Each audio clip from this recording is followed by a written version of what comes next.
ಪ್ರಿಯರೇ, ದೇವರು ಒಳ್ಳೆಯವರು, ಒಳ್ಳೆಯದನ್ನೇ ಮಾಡುವವರಾಗಿದ್ದಾರೆ. ನೀನು ಯಾರಿಗೂ ಕೇಡನ್ನು ಮಾಡಬೇಡ. ಈ ಮುಂಜಾನೆಯ ಸಮಯದಲ್ಲಿ ದೇವರು ನಿನಗೆ ಕೊಡ್ತಾ ವಾಕ್ಯ ಏನಪ್ಪ ಅಂತಂದರೆ, ನೀನು ಯಾರಿಗೂ ಕೇಡು ಮಾಡಬೇಡ, ಯಾರನ್ನೂ ನೋಯಿಸಬೇಡ. ನಿನ್ನ ಮನಸ್ಸಿನಲ್ಲಿ ಒಂದಕ್ಕೊಂದು ವಿರುದ್ಧವಾಗಿ ಎರಡು ಆಲೋಚನೆಗಳನ್ನು ಮಾಡಬೇಡ.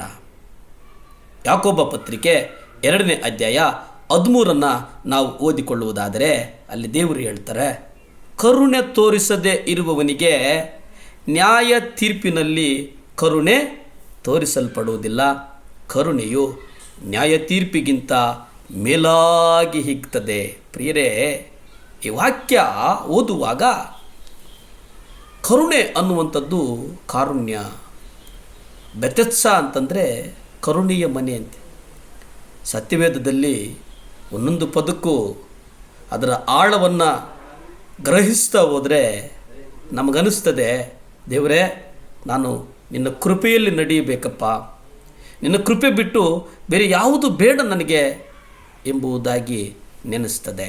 ಇಲ್ಲಿ ನೋಡಿ, ಕರುಣೆ ತೋರಿಸದೇ ಇರುವವನಿಗೆ, ಪ್ರಿಯರೇ, ಇದು ಜಾಗೃತೆ. ನಮಗೆ ಈ 2ನೇ ಬರೋಣಕ್ಕೆ ಸಿದ್ಧವಾಗಿರುವಂಥ ಸಂದರ್ಭದಲ್ಲಿ, ಕರ್ತನ 2ನೇ ಬರೋಣದಲ್ಲಿ ನಾವು ಇರುವ ನಿಟ್ಟಿನಲ್ಲಿ ನಾವು ಯೋಚನೆಯನ್ನು ಮಾಡುವುದಾದರೆ, ನಾವು ಕರುಣೆ ತೋರಿಸಬೇಕಾಗಿದೆ.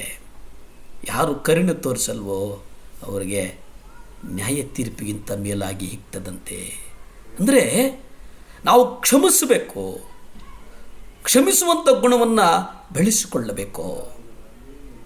ದ್ವೇಷದಿಂದ ಅನೇಕರು ಏನನ್ನೂ ಸಾಧನೆ ಮಾಡೋಕ್ಕಾಗಲಿಲ್ಲ, ಆದರೆ ಪ್ರೀತಿಯಿಂದ ಅನೇಕ ಆತ್ಮಗಳನ್ನು ಆದಾಯ ಮಾಡಿರುವುದನ್ನು ನಾವು ನೋಡಿದ್ದೇವೆ.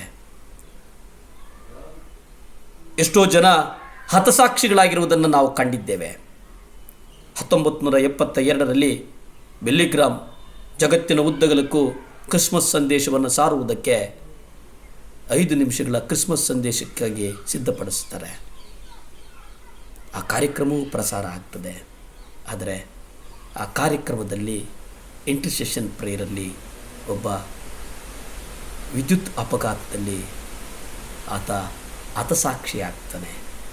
ಒಂದು ವೇಳೆ ಆತ ಆ ತ್ಯಾಗ ಮಾಡಲಿಲ್ಲ ಅಂದರೆ ಅವತ್ತಿನ ರೇಡಿಯೋ ಕಾರ್ಯಕ್ರಮ ನಿಂತು ಹೋಗ್ತಾ ಇತ್ತು. ಅಂದರೆ ಕರ್ತನ ಕರುಣೆ ಅವನ ಹೃದಯದಲ್ಲಿ ಪ್ರಜ್ವಲಿಸಿತು. ಕರ್ತನ ಪ್ರೀತಿ ಅವನ ಹೃದಯದಲ್ಲಿ ದಿದೀಪ್ಯಮಾನವಾಗಿ ಕ್ರಿಯೆ ಮಾಡಿತು. ಆ ಕ್ರಿಯೆ ಜಗತ್ತಿನ ಮೂಲೆ ಮೂಲೆಗೂ ಕ್ರಿಸ್ಮಸ್ ಸುವಾರ್ತೆಯನ್ನು ಕೊಂಡೊಯ್ಯಿತು. ಅದಕ್ಕೆ ದೇವರು ಹೇಳ್ತಾರೆ, ಕೇಡು ಮಾಡಬೇಡ, ಇನ್ನೊಬ್ಬನನ್ನು ನೋಯಿಸಬೇಡ, ಮನಸ್ಸಿನಲ್ಲಿ ಒಂದನ್ನು ಇಟ್ಟುಕೊಂಡು ಆಲೋಚಿಸಬೇಡ. ನಿನ್ನ ಎದುರುಗಡೆ ಇರುವವನು ನಿನ್ನ ಕುರಿತು ಏನನ್ನಾದರೂ ಮಾತನಾಡಲಿ, ನಿನ್ನ ಎದುರುಗಡೆ ಇರುವವನು ನಿನಗೆ ಏನನ್ನಾದರೂ ನೋಯಿಸಲಿ, ಆದರೆ ನೀನು ಕರುಣೆಯೊಟ್ಟಿಗೆ ನಡಿ. ಕರ್ತನ ಪ್ರೀತಿಯನ್ನು ಅವನಿಗೆ ಸಾರು. ಕರ್ತನ ಪ್ರೀತಿ ಎಲ್ಲದಕ್ಕಿಂತ ಮೇಲಾದದ್ದು. ನಮಗಾಗಿ ಕಲ್ಲುವರಿ ಶಿಲುಬೆ ಮೇಲೆ ಕರ್ತನು ಮೌನವಾಗಿ ರಕ್ತವನ್ನು ಸುರಿಸಿದ್ದನ್ನು ನೀನು ನೆನಪು ಮಾಡಿಕೋ. ಕ್ಷಮಿಸುವಂಥ ಗುಣವೇ ನಿನ್ನಲ್ಲಿಲ್ಲ ಅಂದರೆ ನೀನು ಸುವಾರ್ತೆಯನ್ನು ಹೇಗೆ ಸಾರ್ತೀಯ? ಕ್ಷಮಿಸುವಂಥ ಗುಣವೇ ನಿನ್ನೊಳಗಡೆ ಇರಲಿಲ್ಲ ಅಂತಂದರೆ ನೀನು ಹೇಗೆ ಅನ್ಯರೊಟ್ಟಿಗೆ ಕರ್ತನು ಒಳ್ಳೆಯವನು, ಕರ್ತನು ಒಳ್ಳೆಯ ಕಾರ್ಯಗಳನ್ನು ಮಾಡುವವನು ಎಂಬುದಾಗಿ ನೀನು ಹೇಗೆ ನಿನ್ನ ಸಾಕ್ಷಿಯನ್ನು ಹೇಳುವುದಕ್ಕೆ ಸಾಧ್ಯ ಆಗ್ತದೆ? ಮಗಳೇ, ಮಗನೇ, ಯೋಚನೆ ಮಾಡು. ಕೇಡು ಮಾಡುವುದು ಕ್ಷಣಾರ್ಧದಲ್ಲಿ ಕೇಡು ಮಾಡಬಹುದು, ಕ್ಷಣಾರ್ಧದಲ್ಲಿ ಎದುರಿಗಿರುವವನನ್ನು ನೋಯಿಸಬಹುದು. ಆದರೆ ಕರುಣೆಯನ್ನು ಬಿತ್ತುವುದಿದೆಯಲ್ಲ, ಪ್ರೀತಿಯನ್ನು ಬಿತ್ತುವುದಿದೆಯಲ್ಲ, ಕ್ಷಮಾಪಣೆಯನ್ನು ಬಿತ್ತುವುದಿದೆಯಲ್ಲ, ಅದು ಸಮಯವನ್ನು ತೆಗೆದುಕೊಳ್ಳುತ್ತದೆ. ಪ್ರಾರ್ಥನೆ ಮಾಡಿಕೊಳ್ಳೋಣ.